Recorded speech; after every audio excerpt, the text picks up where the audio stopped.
welcome to the Kink Perspective. My name's Chris. I'm a psychotherapist and consultant.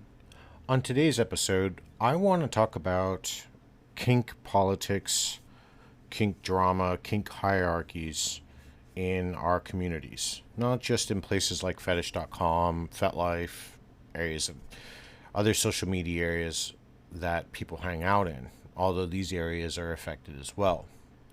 Kink communities provide us a unique space for individuals to explore their sexuality, their desires, in a safe, controlled, and supportive environment.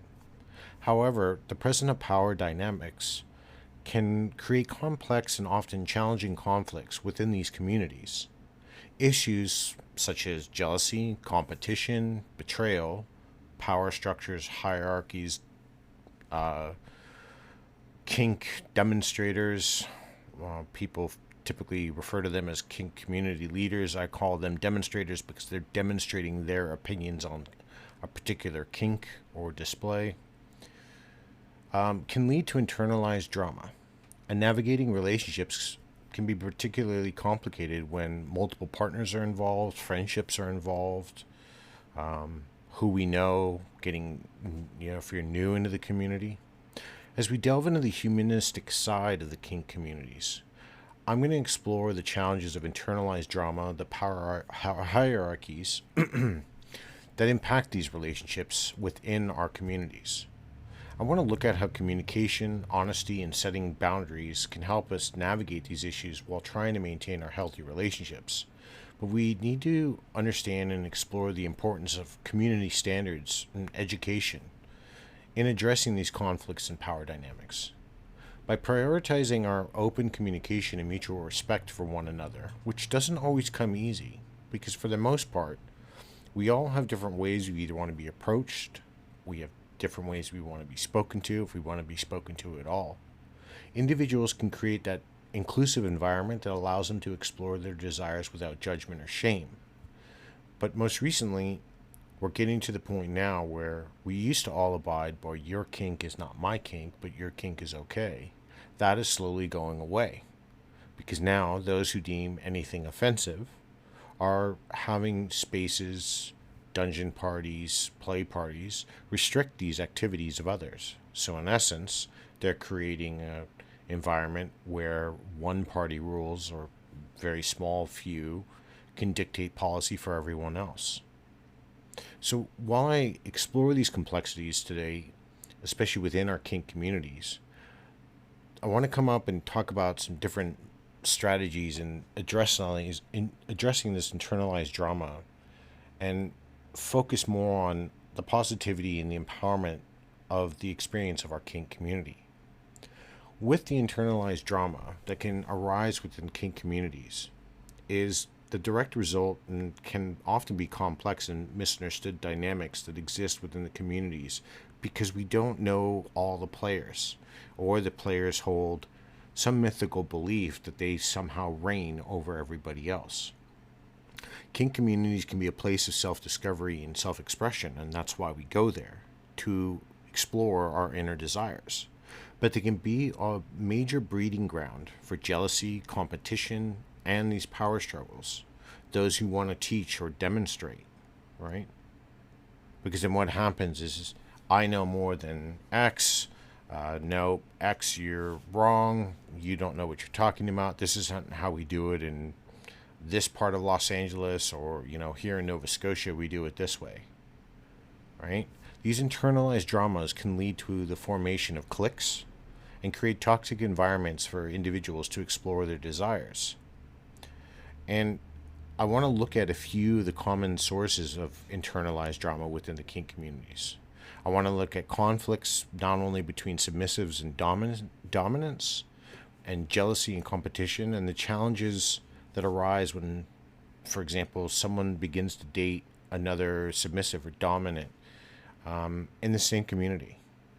I want to look at the power dynamics today that fuel these conflicts, discuss how they're being addressed through communication and what community standards we still hold on to, and consider the importance of mutual respect and consent in fostering a safe and inclusive environment.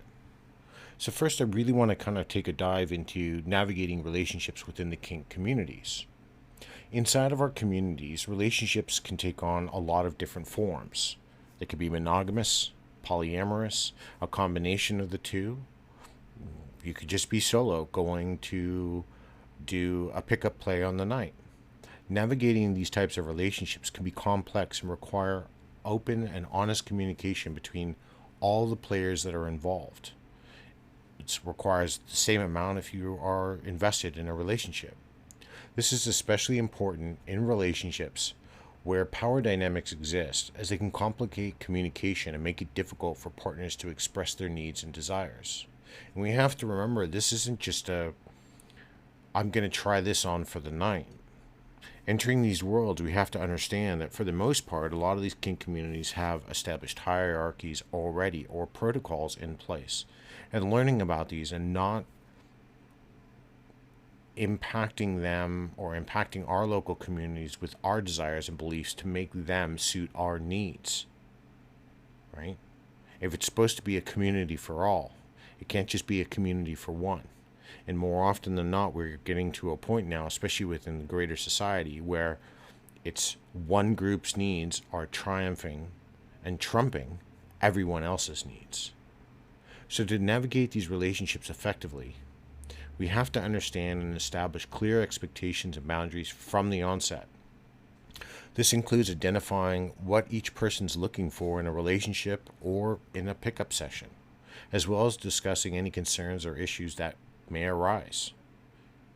Especially when we first meet somebody, we're spending that time negotiating and talking and learning. You're spending all of these months going through all that. Additionally, it's important for people to understand that establishing a system for checking in, especially on a regular basis, to ensure that everybody's needs are being met and that everybody's on the same page. In kink relationships, we talk about this all the time.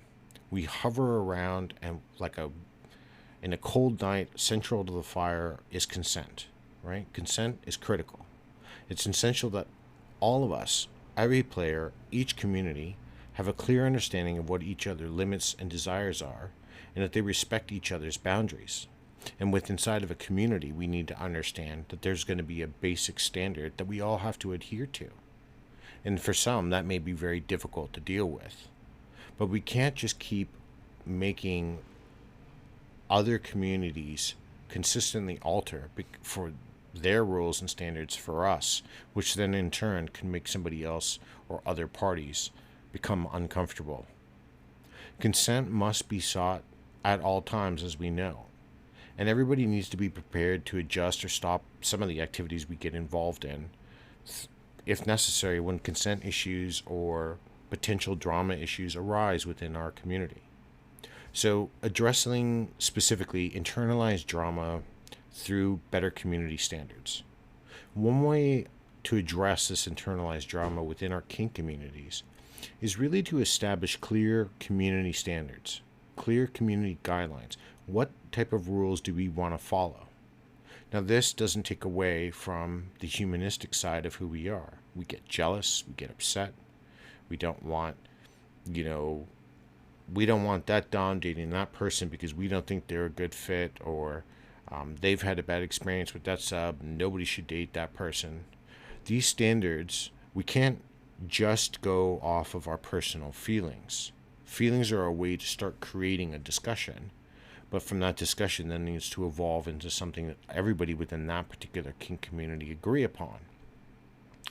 These standards should emphasize the importance of mutual respect and consent, and provide guidance of how to navigate the conflicts and power dynamics that sometimes, and more often than not, are going to arise. Community standards can also help us establish expectations, especially around our behavior and how we talk to one another. I've been to some dungeons that tell you, they'll put a sticker on your chest, and it'll either say, will initiate contact or waits for initiation. So basically, you're willing to start the conversation, or you're going to be willing to wait. And then there were some that even had said at one point, no contact. So they didn't want to be talked to. They didn't want to be nothing, right? Community standards can also help us establish expectations around our behavior. And as we look at that, we're talking about, not going in, not being loud when somebody's conducting a scene and disrupting it, right? Members need to be encouraged to speak openly and honestly with each other while avoiding, for example, avoiding language or actions that may be hurtful or disrespectful to somebody, right? I don't want to be in there doing a scene and then all of a sudden somebody's in the corner having a very loud conversation about how many times they were having sex, and it's taking away from my momentum. Additionally, we need to understand that these community standards can provide guidance on how to address conflicts, including when and how to involve others in the resolution process. One of these ways used to be a long time ago within certain small kink communities were dom councils. When things would happen or arise, people would go and talk to them, and the dominant council would kind of handle it. Those have kind of gone to the wayside. Some people believe they're myths. They're not. When I lived in Atlanta, for example, they did exist. And if something happened or transpired, and if you were in the wrong, you could find yourself on the outside of the kink community. And back then, much like they do now, kink communities, the owners who own dungeons, they spoke to each other and they let each other know about different conflicts with different people. Some could work their way back into the community, kind of paying their penance, or maybe were required to take a year off, whatever the case may be. And depending on the size of the conflict, it was who got involved. We need to understand that something else is centric to this as well. Something that I would willing to bet in a place like FetLife, for example, goes on with less than 90% of the people, and that's around education, right? This is an important component of addressing internalized drama within kink communities. People who don't have an idea of necessarily what's going on, they kind of throw their hat in the ring and say, yep, I'm a submissive, I'm a dominant, I'm a switch, I'm this, I'm that, without really taking the time to understand what these roles actually mean. Members should be provided with the resources and information on how to navigate these relationships, understand what effective communication is, how to deal with conflict when they arise, especially within a kink community. Education can be taught through workshop, classes, online resources, and I'm talking really reputable places that are available to all members of the community. But one thing we need to understand, even with all the online sources that are out there, these are still subjective. They are not objective, right?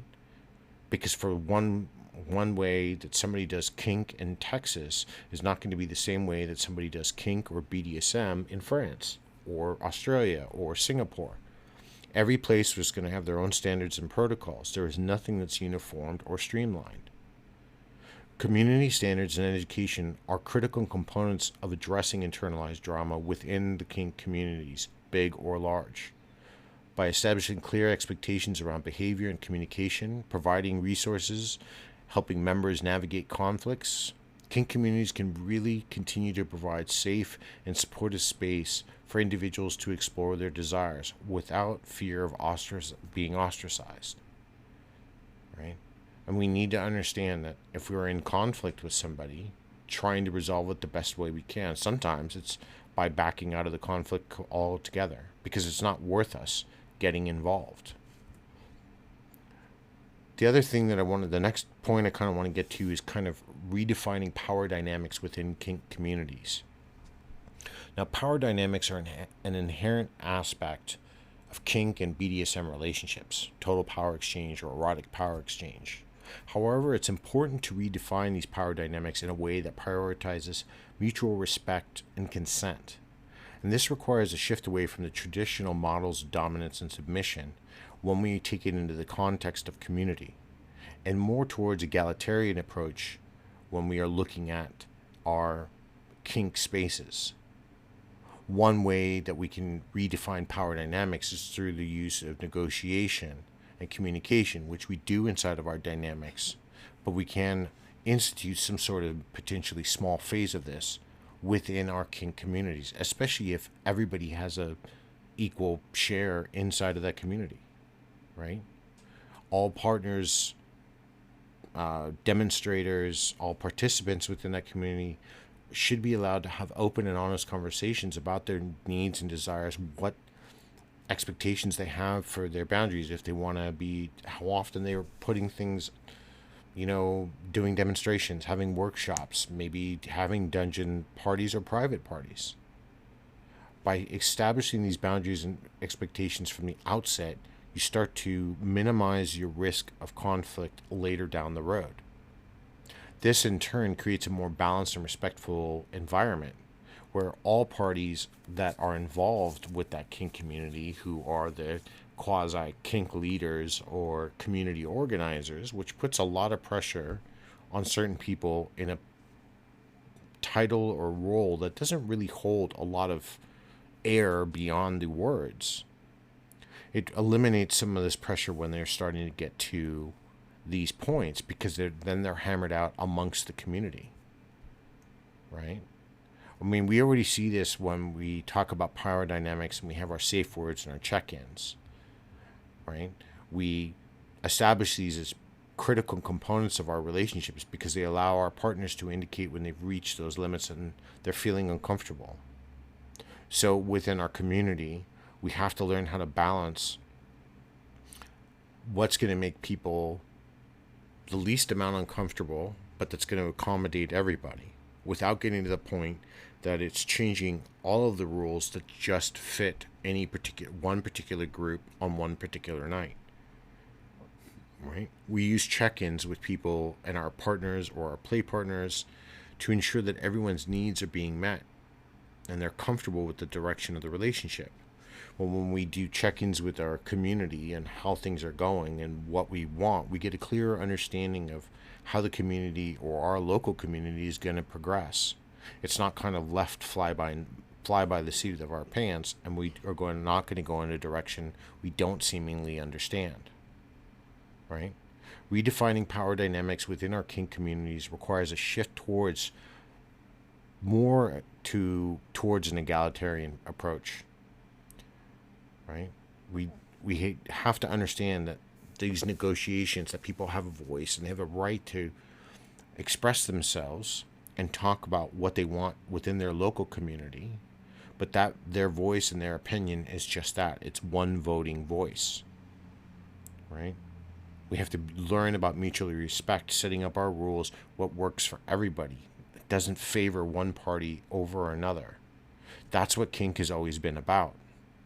Because communities never got together in the past, at least communities that I've never been a part of, and I've been a part of communities on 3 different continents, never have gotten together in the past based on our sexual desires, our preferences, our gender, or our political or religious affiliations. We are there for the love of kink, and that's what matters. We're there for the love of BDSM. We are there for the love of sadism or impact or needle play or whatever else you're into.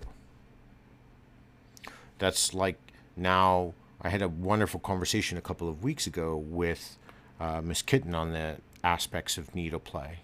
But if somebody comes into our community and Miss Kitten is regularly putting on demonstrations, and now this person is uncomfortable with blood or needles, maybe they have a needle phobia, but to accommodate them, we now have to stop her trainings and demonstrations that go on. Who are we being fair to, and who are we demonizing? We're not really creating an inclusive space if we're ostracizing people. What we have to do is work that out and find a happy balance, right? It's important recognizing these challenges because they're going to arise. They constantly arise. These things are happening inside of our world daily. It's happening to the point that our communities sometimes fracture. It's happening that people are getting involved with others that do it out of jealousy or do it out of spite, and this creates tension. Party lines get drawn. Outside activities that, because we're within our kink community, we develop friends that we don't want to go to somebody's birthday party or Thanksgiving dinner or 4th of July celebration because somebody we were involved with is going to be there, because we can't redefine ourselves, and we're reducing ourselves and reducing our community to high school level drama, and we're hovering in corners and under our hushed tones speaking about one another, because we're getting away from the fact of what brought us to the community in the first place. And people are going to say to me, well, but that's human nature. It is, but that's the reason why we got out of typical relationships in the first place, because BDSM was never about that. Kink was never about that. That influx has been brought in, and it's a growing trend, and that's problematic, right? So understanding this presence of power dynamics within our communities, how they create, how they resolve these complex conflicts and deal with this internalized drama, is going to be a difficult road to navigate. But by prioritizing this open communication, understanding how much of a role of education and the creation of clear community standards within our local Kink communities, individuals can really work together to create safe and inclusive environments where everyone's needs, for the most part, are met, because at any given moment, no one's needs are met, right? I could be at a dungeon party going, Jesus Christ, I really want a meatball sandwich, but it's not here, so my needs aren't being met. Are my expectations, though, realistic? Probably not, because it's not like they're catering the event. It's important to recognize these challenges that arise from the power dynamics within the community and from community leaders that sometimes overuse their positions of quote-unquote power and work to address them.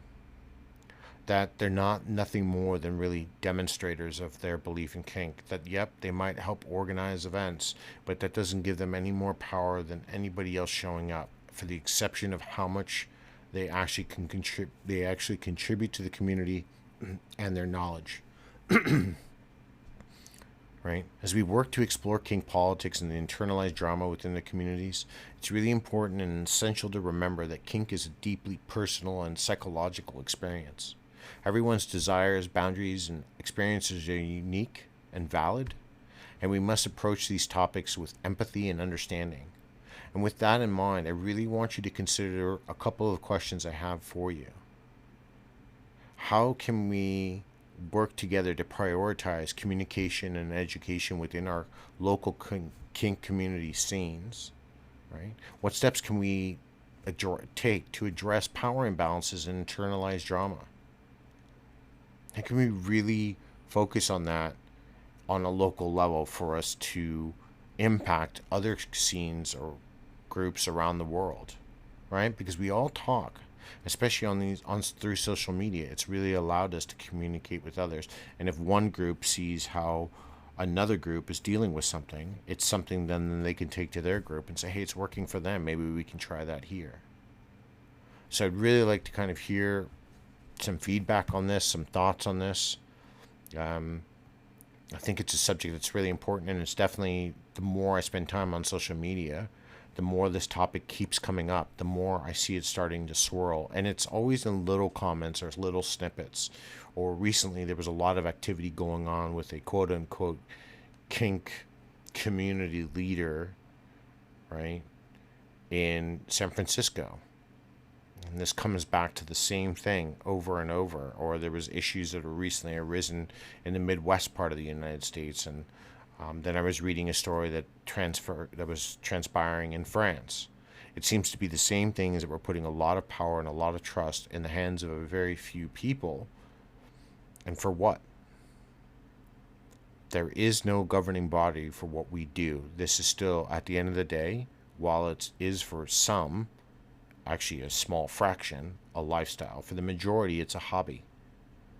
So that's an awful lot of power to give to the hands of the few for something that we just partake in for the most part on the weekend.